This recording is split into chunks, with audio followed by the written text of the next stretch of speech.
The teller looked at my ID, then my card, then my face, twice, before she finally said the sentence that broke my world open. "Your husband really didn't tell you." 3 days earlier, I had married Nathan Coleman, a tired single dad who drove a rusted old Ford with a cracked bumper, a man I had once handed a tire discount coupon to. When he gave me a debit card and told me to buy whatever I wanted, I laughed and asked which account it pulled from. He just said ours. Now I was standing in a bank on my lunch break, staring at a screen showing millions of dollars sitting in cash under my brand new name. And I could not make my brain accept what my eyes were reading.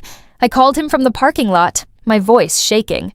He heard it instantly and told me not to move, that he was coming. 20 minutes later, that same broken-down Ford pulled in, and the richest man I apparently knew climbed into my passenger seat wearing a shirt I had bought him on clearance. I told him to start talking, and slowly the truth came out. His father had built a real estate empire decades ago. Warehouses turned into shopping centers and medical buildings across 2 states, and Nathan owned the controlling share, worth 8 figures. He had planned to tell me everything only after the wedding, once it was too late for me to walk away with questions. Worse than the money was discovering his mother and sister had known all along that I was marrying him blind. At Sunday dinner, his sister casually mentioned the secret was finally out, like my ignorance had been a family joke for months. His mother never called me a gold digger outright. She simply asked, with a small, tight smile, whether I still planned to keep teaching now that things had changed, as if my whole identity should dissolve the moment I learned his net worth. I asked her plainly if there was something she actually wanted to say to me, and the table went silent. Then came the sentence that truly broke me. I learned that during a private family meeting, when his sister asked whether I had really known nothing about the money before the wedding, Nathan hesitated just for 2 seconds before saying no. 2 seconds where my own husband considered whether I had deceived him. That night, I packed a bag and left. His daughter Lily found me at the stairs and asked if I was still her stepmom if I didn't live there anymore. I hugged her and promised none of this was her fault. Nathan tried fixing things the only way he knew, offering to pay my debts, buy me a new car, anything but the truth. I told him he kept trying to solve the one problem we didn't have. Finally, he opened up about his first marriage, how his family had distrusted his ex-wife from day one, how he'd stayed silent instead of defending her, calling it keeping the peace. I told him neutrality wasn't innocence. It was choosing whichever side asked the least courage of him.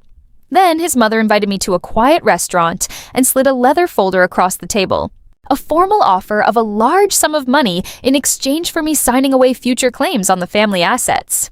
Buying my silence, buying my distance. I almost didn't tell Nathan, telling myself I was protecting him from more conflict, until my friend pointed out I was doing exactly what I'd left him for. I finally showed him the folder. He was furious, not at me, but at his mother, and for the first time, we sat together without either of us trying to win the argument. He started therapy. He set boundaries with his family, refusing to discuss me behind my back. We began couples counseling, and in one session, he finally admitted his silence had never been about protecting me. It was about protecting himself from being truly known.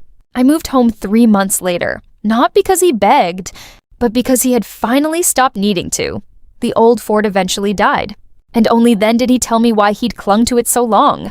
It was his late father's car, the last one they shared before he passed.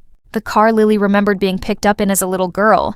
Suddenly, the disguise made sense as grief, not deception. I never touched that debit card for anything extravagant.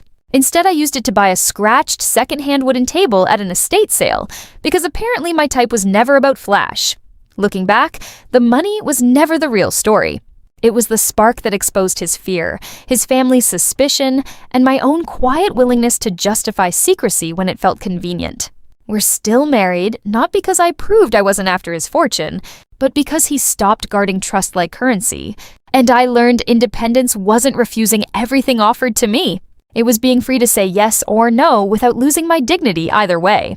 He still asks why I said yes to that very first coffee. I always tell him the truth, I thought. Why not? He hates that answer every time, and I laugh every time too. Because years later, knowing exactly what he had, I had to decide whether to say yes again. That second yes, given with open eyes, was the one that truly mattered, and I would choose it again without hesitation.